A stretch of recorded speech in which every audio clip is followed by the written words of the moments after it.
7 से नीचे जाएंगे अम्लीयता का मान बढ़ता, 7 से ऊपर जाएंगे क्षारीयता का मान बढ़ता। 7 पे रहेगा तो उदासीन रहेगा। अगर H प्लस का मान बढ़ता यानी अम्लीयता का मान बढ़ता, OH माइनस का मान बढ़ता यानी क्षारीयता का मान बढ़ता। जैसे जैसे हम लोग 7 से नीचे जाएंगे अम्लीयता का मान बढ़ता, जैसे जैसे 7 से ऊपर जाएंगे क्षारीयता का मान बढ़ता। अगर आपसे पूछेगा आम्ल स्वाद में कैसा होता है तो खट्टा होता। अम्ल जो लाल को नहीं ब्लू को लाल में बदलता है यानी ब्लू टू रेड, और जो बेस रहता है यानी क्षार रेड टू ब्लू यानी लाल को ब्लू में बदलता है। और स्वाद में कैसा होता है? कड़वा होता है। अगर पूछेगा धातु के ऑक्साइड क्षारीय, अधातु के ऑक्साइड अम्लीय, अधातु अम्लीय, अधातु अम्लीय और धातु का ऑक्साइड क्षारीय। उभयधर्मी ऑक्साइड कौन कौन सा है? Al2O3 PbO2 ZnO H2O2, Al2O3 PbO2 ZnO H2O2 उभयधर्मी ऑक्साइड है। हेलो फ्रेंड, मैं नीतीश कुमार आप सभी का स्वागत करते हैं स्टडी लिंक में। तो आइए दोस्तों हम लोग सीधा वीडियो को शुरू करते हैं। और अगर आप चैनल पर नए हैं तो आपसे निवेदन है कि अगर आप मेहनत के हिसाब से भी अगर आप चैनल को सब्सक्राइब करें तो बहुत ज़्यादा है, क्योंकि आप वीडियो को देखते हो चैनल को सब्सक्राइब नहीं करता है, तो आप मेहनत के हिसाब से भी चैनल को सब्सक्राइब करिए। लेकिन देखिए आपका जो मेन उद्देश्य है वो पढ़ना है। आप मेरे पास पढ़िए या कहीं भी पढ़िए, आपका मेन उद्देश्य है कि आप पढ़िए। खुद से भी पढ़ सकते हैं तो पढ़िए, लेकिन आपका मेन उद्देश्य पढ़ना है और सक्सेस होना है। तो आप कहीं भी पढ़िए लेकिन पढ़ाई को कंटिन्यू जारी रखिए। देखिए पढ़ना और कंटिन्यू पढ़ना दोनों में बहुत ज़्यादा अंतर है। तो सक्सेस वही होता है जो कंटिन्यू पढ़ता है। तो पढ़ता तो बहुत है लेकिन जो कंटिन्यू कौन पढ़ रहा है, तो आप कंटिन्यू अगर वीडियो भी देखते हैं तो डेली वीडियो को देखिए, क्योंकि हमारा जो उद्देश्य है हम आपको फंसा कर नहीं रखेंगे। कंटेंट सीधा देंगे, हम ये नहीं देखते कितना व्यू आ रहा है क्या हो रहा है, सीधा हम पढ़ाते हैं ईमानदारी से। और आपको अगर वीडियो अच्छा लगे तो आप चैनल पर नए हैं तो चैनल को सब्सक्राइब कर लिया कीजिए, जिससे आपके पास नोटिफिकेशन चला जाएगा। और आप हमारे टेलीग्राम चैनल से जुड़ जाइएगा, जिसका लिंक आपको वीडियो के डिस्क्रिप्शन में मिल जाएगा। तो चलिए हम लोग सीधा वीडियो को शुरू करते हैं। तो आइए हम आपको कुछ पॉइंट बता देते हैं प्रश्न आंसर करने से पहले जो आपको काम देगा। जैसे मैं आपको मेटालॉइड कहने का मतलब है उपधातु। तो उपधातु की संख्या कितना है? 7। लेकिन अगर ऑप्शन में 6 है तो पहला जो आंसर आपका होगा 6 होगा, उसके बाद होगा 7।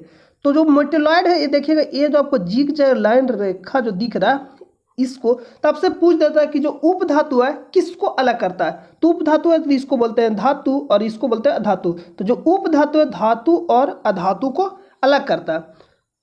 आपसे प्रश्न ये भी पूछता है कि बॉर्डर लाइन पे कौन सा तत्व उपस्थित है। तो बॉर्डर लाइन कहने का मतलब इसको हम बोलते हैं बॉर्डर लाइन। तो बॉर्डर लाइन पे कौन सा तत्व उपस्थित है? उपधातु। और उपधातु की संख्या कितना है?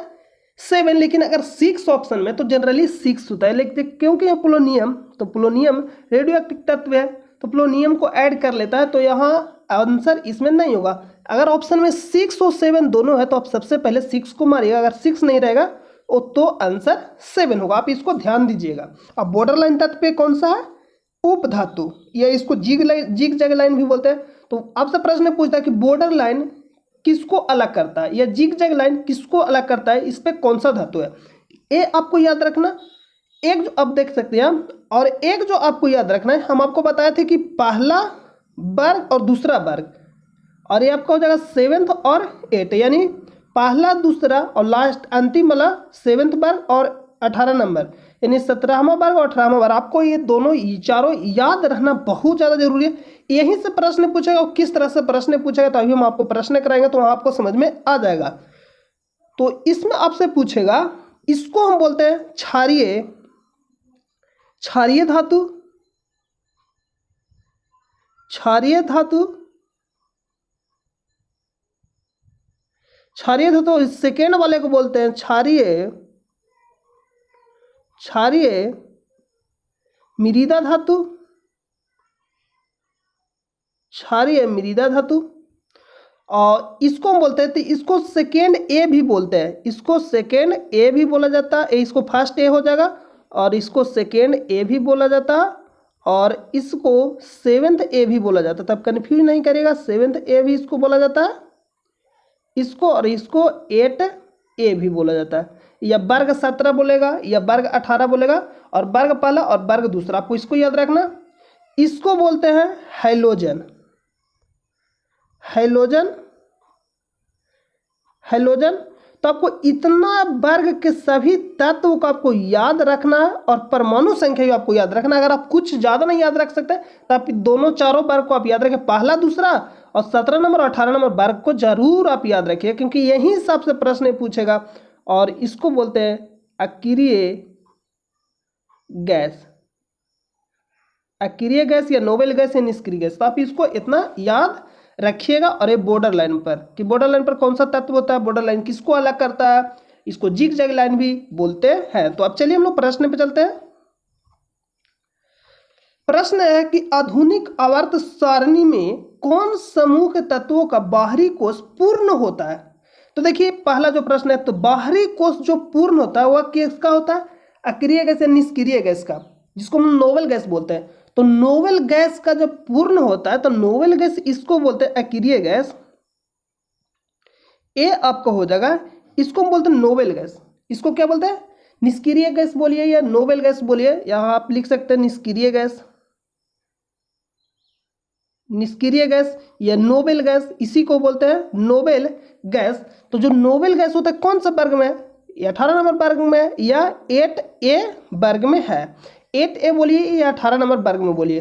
तो जो नोबेल गैस के है इसका जो कक्षाएं होता है क्या होता है, पूर्ण होता है। पूर्ण होता है मतलब जो इसका जो अंतिम कक्षा में इलेक्ट्रॉन का संख्या होता है कितना होता है, 8 होता है। जो अंतिम कक्षा में इसका इलेक्ट्रॉन का जो संख्या होता है 8 होता है। लेकिन जो एक हीलियम है उसका अंतिम कक्षा में इलेक्ट्रॉन का संख्या कितना होता है, 2 होता है। तो प्रश्न पूछा है कि आधुनिक आवर्त सारणी में कौन समूह के तत्वों का बाहरी कोष पूर्ण होता है। तो निष्क्रिय गैस के यानी अक्रिय गैस के जो बाहरी कोष होता है क्या होता है, पूर्ण होता है। तो लेकिन यहाँ अक्रिय गैस या निष्क्रिय गैस और नोबेल गैस कुछ भी नहीं दिया, तो यहाँ आपसे पूछ रहा है कि वह किस वर्ग में स्थित है। तो कौन सा वर्ग में स्थित है, 18 नंबर, यह देख सकता है 8 का ए। तो 18 नंबर वर्ग क्या हो जाएगा, option number B, option number B क्या हो जाएगा, राइट हो जाएगा। अगला प्रश्न पे चलते हैं। आधुनिक आवर्त सारणी के 18वें समूह में कितने तत्व मौजूद है। तो अब आधुनिक आवर्त सारणी के 18वें तत्व में कितने तत्व मौजूद है, कितने नोबेल गैस हैं, तो 6 नोबेल गैस है, helium, neon, argon, krypton, जेडॉन, Renan.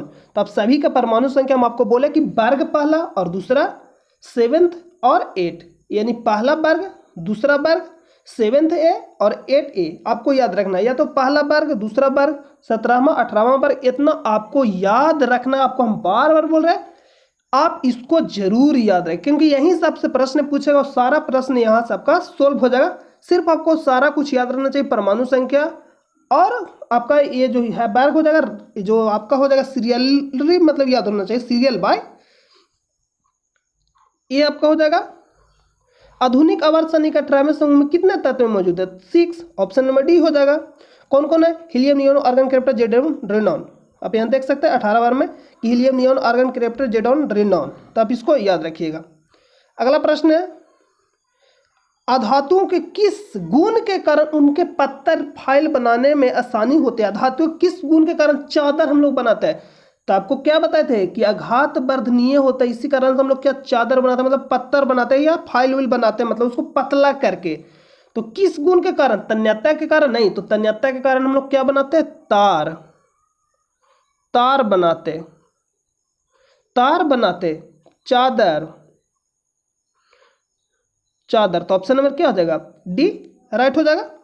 तो ये सब आपको वीडियो में पढ़ा दिया गया था थ्योरी पार्ट में, तब थ्योरी पार्ट को भी जरूर देखिएगा। सिर्फ आपका काम है कि आप रेगुलर देखिएगा, मेरा काम है आपको याद भी करा देंगे, क्योंकि आप देखते होंगे कि शुरू में रिवीजन लगाया जाता है, तो आपको सारा रिवीजन करा देंगे, क्योंकि आपका जो मेन उद्देश्य है कि पढ़ाना बहुत भारी बात मैटर नहीं रखता, आपको याद कराना बहुत ज़्यादा मैटर रखता है।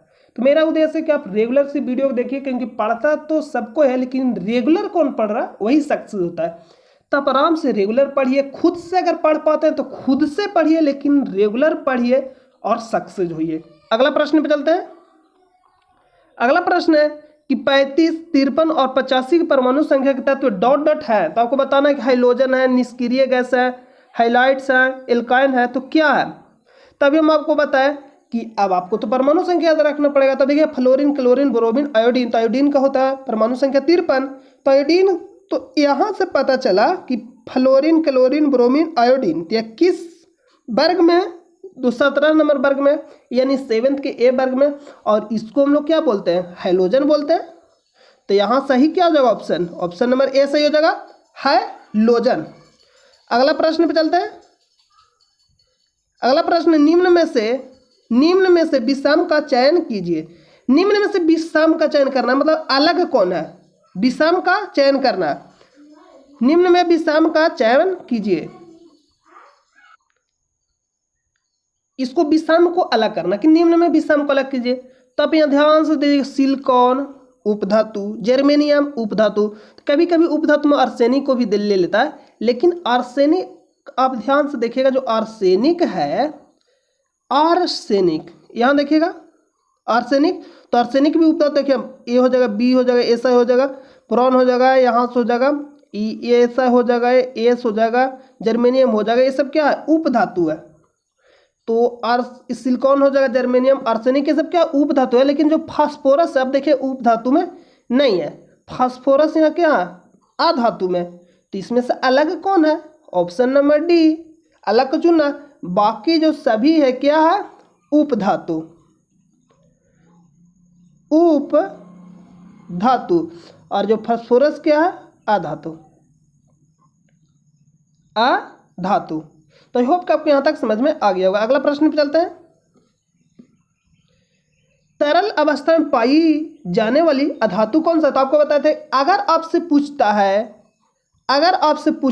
पारा, या तो पूछेगा पारा या पूछेगा ब्रोमीन, तो ये अधातु है, ब्रोमीन है जो अधातु है, जो एकमात्र अधातु है ब्रोमीन, जो द्रवावस्था में पाया जाता है, पारा धातु। तो देखिएगा कि धातु छोटा है तो छोटा वाला छोटा के साथ और बड़ा वाला बड़ा के साथ।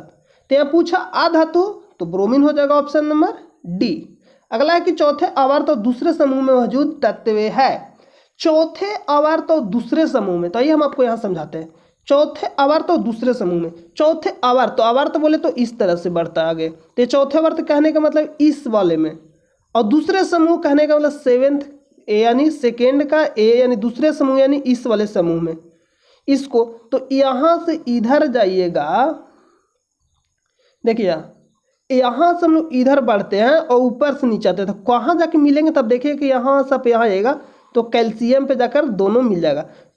कैल्शियम पर मिल गया, तो कैल्शियम है जो चौथे आवर्त तो दूसरे वर्ग का तत्व है। तब से यहाँ प्रश्न पूछा कि चौथे आवर्त और दूसरे समूह में मौजूद तत्व है, तो अस्केडियम हो जाएगा, कैल्शियम हो जाएगा, मैग्नीशियम हो जाएगा, पोटेशियम, तो क्या हो जाएगा आंसर, कैल्शियम। तो आपको बोले कि वर्ग फर्स्ट, सेकेंड और आपका 17 नंबर और 18 नंबर, आपको 4 ही वर्ग मेन रूप से याद रखना।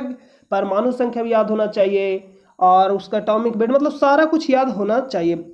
ऐसे हम केमिस्ट्री में आपको पढ़ाएंगे इलेक्ट्रॉनिक कॉन्फ़िगरेशन, मेन एक टॉपिक है। आपको बोले थे कि केमिस्ट्री का 20% कवर करता है, तो हम इसको जब पढ़ाएंगे तो और भी अच्छे से पीरियोडिक टेबल पूरा कवर कर देंगे, जो भी प्रश्न पूछेगा आपसे बन जाएगा। तो आप इतना जरूर याद कर लीजिए कि आपको ज़्यादा समझ में आएगा जब हम आपको टॉपिक पढ़ाएंगे। तो अगला प्रश्न है कि समूह में निष्क्रिय गैस होती है, किस समूह में निष्क्रिय गैस होता है, तो 18 नंबर में। अगर 17 नंबर में पूछेगा तो क्या होता है, हाइड्रोजन। और पहला में पूछेगा तो क्या होता है, पहला में पूछेगा तो हो जाएगा क्षारीय धातु, और सेकेंड में पूछेगा तो क्षारीय मृदा धातु। देखिए अगर क्षारीय धातु क्षारीय मृदा धातु में कन्फ्यूजन होता है तो इसको भी हम आपको दूर कर देते हैं। क्षारीय धातु क्षारीय मृदा धातु में कन्फ्यूजन होता है तो इसको भी हम आपको दूर कर देते हैं। देखिएगा पहला और दूसरा यानी सेकेंड, यानी फर्स्ट वर्ग हो जाएगा सेकेंड वर्ग। तो फर्स्ट वर्ग यानी पहला 1 छोटा है 2 से या बड़ा है। अब बताइए कि 1 जो छोटा है 2 से या बड़ा है, तो आप बोलिएगा कि सर 1 है जो छोटा है 2 से, तो 1 छोटा है तो छोटा वाला जो शब्द हो जाएगा छोटा के साथ क्षारीय धातु, क्षारीय मृदा धातु से छोटा है तो छोटा वाला छोटा के साथ क्षारीय मृदा धातु बड़ा है यानी सेकेंड में हो जाएगा। तो इसमें कन्फ्यूजन क्या करना है, तो यहाँ जो आंसर हो जाएगा हाइड्रोजन। अगला प्रश्न पे चलते हैं। आधुनिक आवर्त सारणी के समूह 1 में मौजूद एकमात्र अधातु है, तो आपको बताए थे कि हाइड्रोजन है जो आवारा तत्व है, तो हाइड्रोजन है जो क्या है, अधातु। अधातु हाइड्रोजन क्या है, अधातु। तो ऑप्शन नंबर डी राइट हो जाएगा। अगला प्रश्न पे चलते हैं। मेंडलीव की आवर्त सारणी में ऊर्ध्वाधर कॉलम को डॉट डॉट कहा जाता है। ऊर्ध्वाधर कॉलम जो खड़ा है इस तरह से जो कॉलम खड़ा है, इसको क्या बार बार बता रहे हैं कि वर्ग, इसको वर्ग बोलते हैं। बता रहे हैं कि फर्स्ट 1 एक वर्ग, सेकेंड एक वर्ग, सेवेंथ एक वर्ग, एट्थ एक वर्ग, तो इसको क्या बोलते हैं? वर्ग बोलते हैं। ऑप्शन नंबर ए राइट हो जाएगा। लेकिन अगर वर्ग नहीं रहेगा तो ये जो हो जाएगा आपका सेकेंड आंसर। इनमें से कोई नहीं मारेगा। अगर वर्ग नहीं रहेगा तो समूह को मारेगा। लेकिन पहला आंसर क्या हो जाएगा? वर्ग। और सेकेंड आंसर क्या हो जाएगा? समूह। ये फर्स्ट आंसर हो जाएगा और ये सेकेंड है। अगर वर्ग नहीं रहेगा तो हम लोग समूह को मारेंगे। और आवर्त को क्या बोलते हैं? क्षैतिज रेखा को। क्षैतिज रेखा को हम लोग क्या बोलते हैं? आवर्त। क्षैतिज रेखा को क्या बोलते हैं? आवर्त बोलते हैं। आप इसको ध्यान दीजिएगा। धातु पृथ्वी पर सबसे प्रचुर मात्रा में पाई जाती है। तो आइए हम आपको इस कंफ्यूजन कर देते हैं। जब पढ़ा रहे तो वहाँ भी बोले थे कि जब टॉपिक आएगा प्रश्न तो वहाँ आपको हम कंफ्यूजन दूर कर देंगे। तो तत्व, पृथ्वी पर मौजूद तत्व, पृथ्वी पर तत्व SiAl, SiAl, FeCaNa,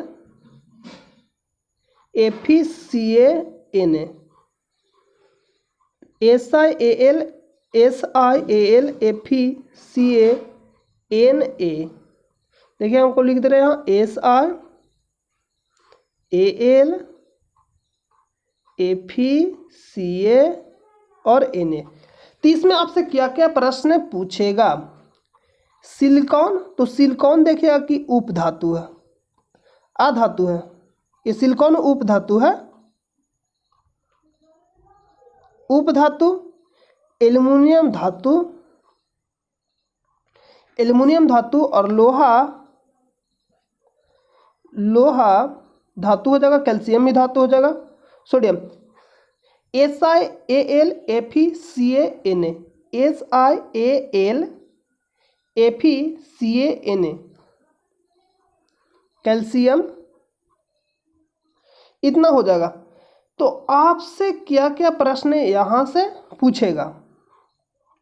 देखिए आपसे पूछेगा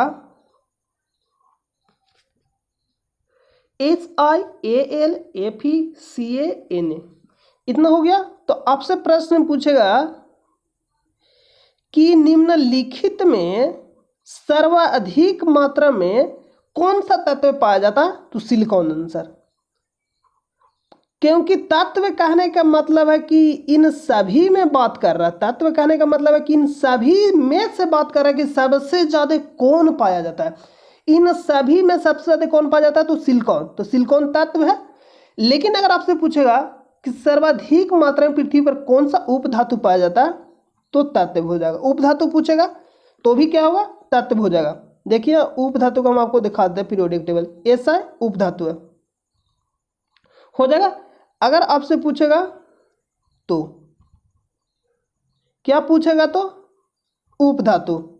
उपधातु पूछेगा तो भी क्या हो जाएगा? सिलिकॉन। कि पृथ्वी पर सर्वाधिक मात्रा में कौन सा उपधातु पाया जाता है? सिलिकॉन। अगर तत्व पूछेगा तो सिलिकॉन। लेकिन अगर आपसे पूछता कि पृथ्वी पे सर्वाधिक मात्रा में कौन सा धातु पाया जाता है, तो धातु कहने का मतलब कि इन सभी में बात कर रहा है कि एल्युमिनियम, FeCa, Na में बात कर रहा है। तो सबसे अधिक मात्रा में कौन सा धातु पाया जाता है? एल्युमिनियम, उसके बाद Fe, उसके बाद Ca, उसके बाद Na। लेकिन पूरा में बात करेगा तो सिलिकॉन। उपधातु में बात करेगा तो सिलिकॉन और धातु में बात करेगा तो एल्युमिनियम। तो आप इसको अच्छे से ध्यान दीजिएगा। क्योंकि पूरा में बात करेगा तो सबसे ज्यादा सिलिकॉन पाया जाता है। तत्व कहने का मतलब है, तत्व कहने का मतलब कि धातु, अधातु, उपधातु सभी को मिला के बताना है कि सर्वाधिक पृथ्वी पर कौन सा पाया जाता है।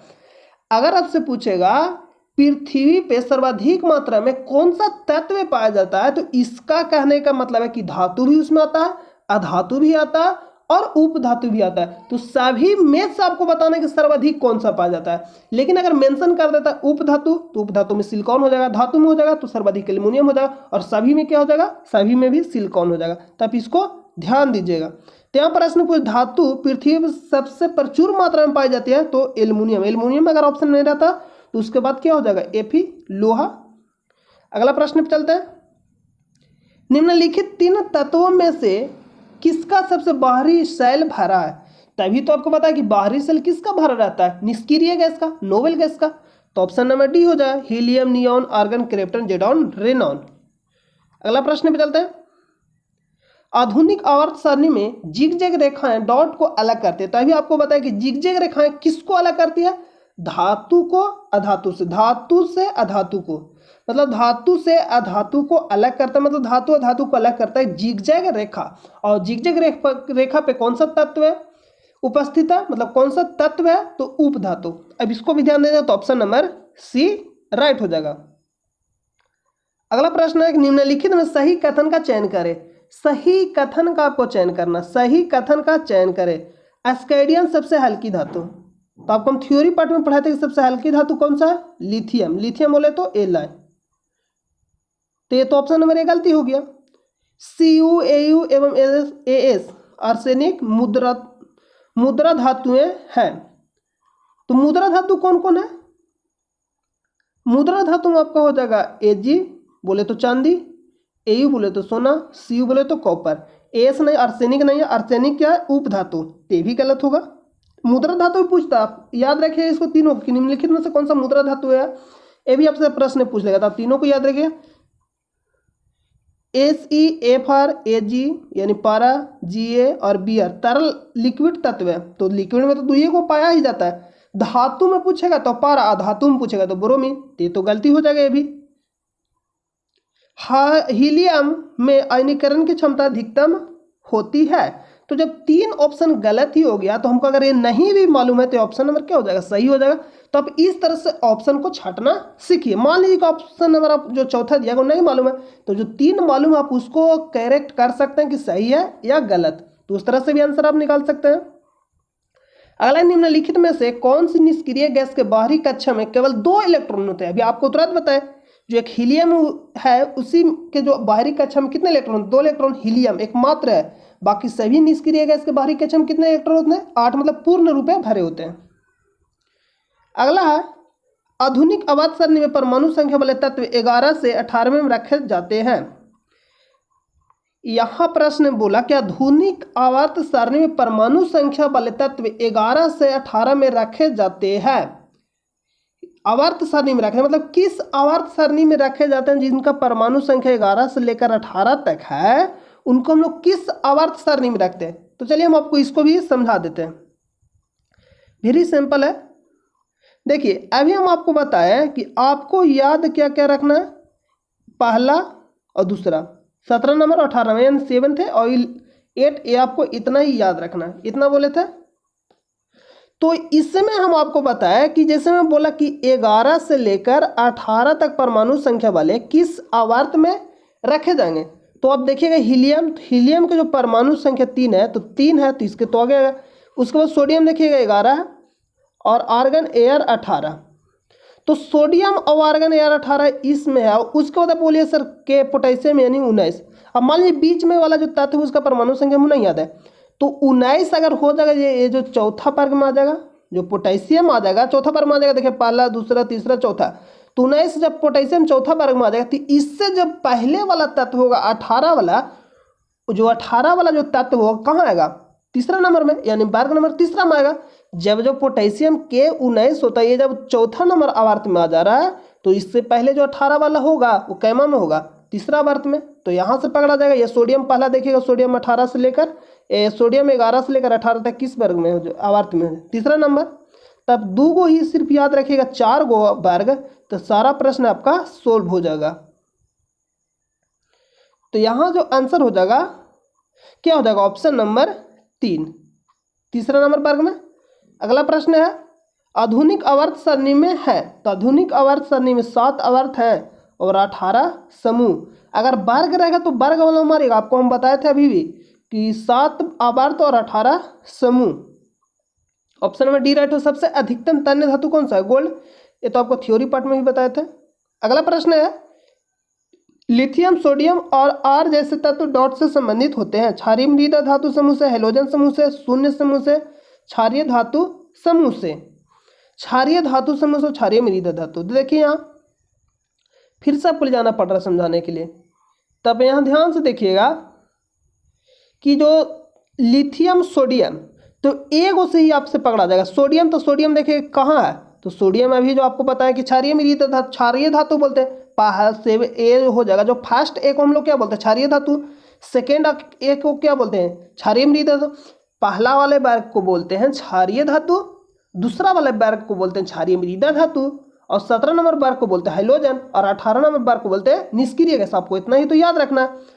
तो जब सोडियम आ गया पहला में, तो ये सभी क्या क्षारीय धातु, तो सोडियम आ गया तो आगे देखना ही नहीं है। ए को समझ लीजिए कि मिल गया, तो सभी क्या हो जाएगा, क्षारीय धातु।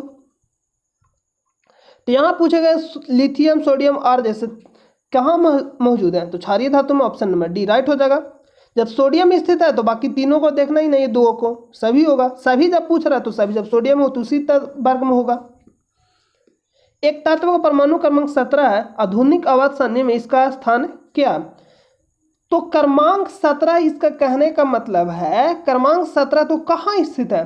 तो अभी हम आपको बताया कि 11 से लेकर 18 तक आवर्त तो 3 में स्थित है, आवर्त 3 में स्थित है 11 से लेकर 18 तक। तो 11 से लेकर 18 तक आवर्त 3 में स्थित है, तो 17 इसी के बीच में कहीं आएगा, तो आवर्त 3 में होगा, तो 2 वाला तो होगा नहीं और 7 वाला भी नहीं होगा, तो बचा 3 वाला। तो क्रमांक संख्या 17 है, तो आवर्त किस में स्थित है, 3 में, तो समूह 3 में तो होगा नहीं, तो आवर्त 3 में, तो ऑप्शन नंबर बी हो जाएगा राइट। तो बस आपको ऑप्शन से छाटना है, सिर्फ आपको याद रखना है 4 वर्ग, पहला, दूसरा, 17 नंबर, 18 नंबर। अगला प्रश्न पे चलते हैं। किसी तत्व का इलेक्ट्रॉनिक विन्यास 285 है, उस तत्व का नाम क्या है। 285 है, तो इसका कहने का मतलब इसको परमाणु संख्या आप देख लीजिए जोड़ के, तो 8 2 10 5 15, तो परमाणु संख्या 15 किसका है, सल्फर का, तो ऑप्शन नंबर डी राइट हो जाएगा। सॉरी, सल्फर हो जाएगा 16 है, सल्फर ए से 16 होता है, 15 हो जाएगा फास्फोरस का, तो ऑप्शन नंबर सी राइट हो जाएगा, पी 15। तो आपको हम बोले थे कि तत्व याद होना चाहिए 1 से लेकर 30 तक, और पहला वर्ग, दूसरा वर्ग, 17 नंबर और 18 नंबर, बस आपको इतना ही याद रखना, क्योंकि आप सारा नहीं याद रख सकते 1 से लेकर 14 तक। तो आई होप कि आपको यहां तक समझ में आ गया होगा। तो एक और प्रश्न है, एक क्षार धातु है, डॉट डॉट एक क्षार धातु है, एल्युमिनियम, मैग्नीज, मैग्नीशियम। तो आपको अभी हम बताया कि जो सोडियम है वर्ग फर्स्ट में स्थित है, तो जो वर्ग फर्स्ट में स्थित है, तो वर्ग फर्स्ट को हम लोग क्या बोलते हैं, क्षार धातु। तो सोडियम पहला में स्थित है, तो यानी कहने का मतलब सोडियम ही क्षार धातु है, तो ऑप्शन नंबर ए राइट हो जाएगा। आई होप कि आपको क्लियर हो गया होगा। तो आपको अगर वीडियो अच्छा लगता है तो आप कमेंट करके जरूर बताइए, और आप हमारे टेलीग्राम चैनल से जुड़ जाइएगा, जिसका लिंक आपको वीडियो के डिस्क्रिप्शन में मिल जाएगा। वहाँ आपको प्रैक्टिस करने के लिए क्वेश्चन दिया जाता है। तो पढ़ना काबिलियत नहीं, आप प्रश्न को सोल्व करके दिखाइए, ये काबिलियत है। आप खुद से पढ़िए, कहीं भी पढ़िए, लेकिन आपका मेन उद्देश्य है कि पढ़ना है और सक्सेस होना है। तो चलिए हम लोग मिलते हैं नेक्स्ट वीडियो में। और हाँ, आप क्या करते हैं कि सिर्फ वीडियो को देख लेते हैं और चैनल पे नए रहते तो चैनल को सब्सक्राइब नहीं करते हैं। तो प्लीज़, अगर आपको लगता है कि मेहनत करें तो आप चैनल पे नए हैं तो वीडियो भी देखिए और चैनल को सब्सक्राइब भी करिए और अपने दोस्तों पास भी शेयर करिए। तो चलिए हम लोग मिलते हैं नेक्स्ट वीडियो में, और जब तक आपके लिए अपना ख्याल रखिए, अच्छे से पढ़ाई करते रहिए। जय हिंद, जय भारत।